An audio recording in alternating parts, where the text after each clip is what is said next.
And so now this is the real point, sir. Can you, you've gone. I would like to finish, sir. You've gone. I understand that, but may I finish my statement? Okay. I want to ask you a question. You've gone 17 minutes. I got 3 other people who'd like to speak.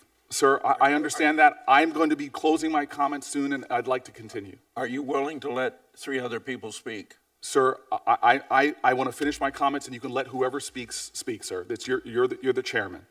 Go ahead, sir.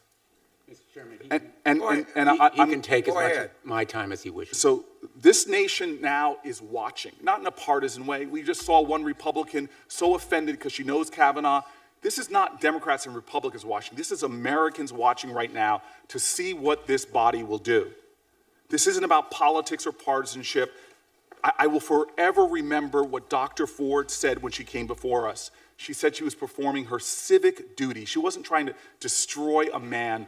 She was a courageous, heroic woman telling her truth of sexual assault and sexual harassment. This is what was done to me, she said. Many of my colleagues yesterday said they found Dr. Ford credible. But to confirm Judge Kavanaugh, you would have to say not only that you don't believe her, Dr. Ford, but that you are so certain this didn't happen that you're willing to force a vote now without any further investigation.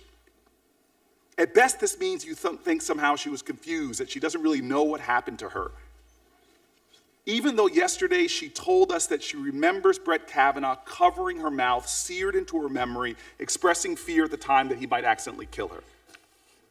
She told us details from 2012, 13, 16, and 17, told to her therapist, to her husband. And so this is where we are in the United States of America right now. This is not a partisan moment. This is a moral moment in our nation. We do not have to have this vote today. We can correct from the mistakes of the past in this nation. There are millions of people, men and women, survivors of sexual assault, who are watching this body of powerful people, and what will happen? This toxic culture, this pernicious patriarchy in this country has to stop. It's real in this country, and people are suffering, and they're watching this body right now. Children abused, watching what powerful people in religious institutions, how they sweep it aside, deny, attack. People in corporations or news media outlets who were abused and harassed for years. And their testimony, their truth was swept aside, belittled. They were attacked, they were vilified, they were followed by investigators.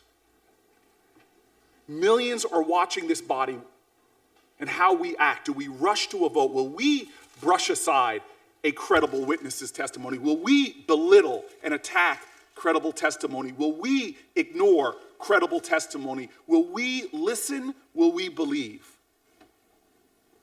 In the United States of America right now, there are dark corners of our culture.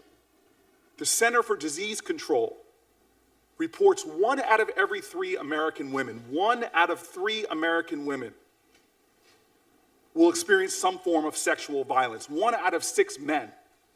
60% of them go unreported. And there are those right now watching this group of powerful people. How will we deal with a privileged man? A seat on the Supreme Court is not an entitlement. Just because you went to Yale Law School or were the captain of your basketball team, the Supreme Court is not an entitlement. And Mr. Chairman, I'll tell you this is not a court of law. We're not saying that this man is guilty of what he said. The question is do we know enough now to delay this? Or are we going to rush to put someone on the Supreme Court with this cloud hanging over them? I cannot stomach that we are going to move forward, that we are going to say to women across this country, that say to men across this country. I think that question. And I'm going to finish. I think that question you just asked is a good place to stop. Sir, I will stop with this. I will stop with this with respect for this committee and respect for you. I cannot sit here.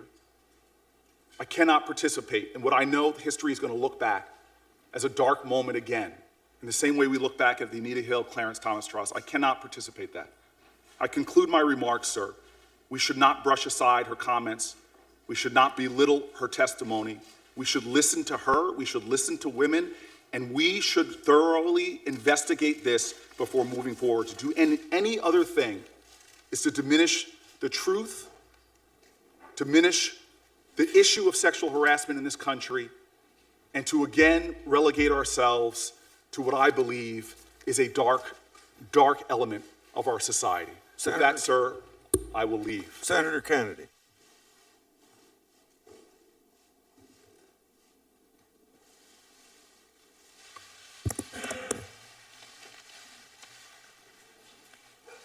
Thank you, Mr.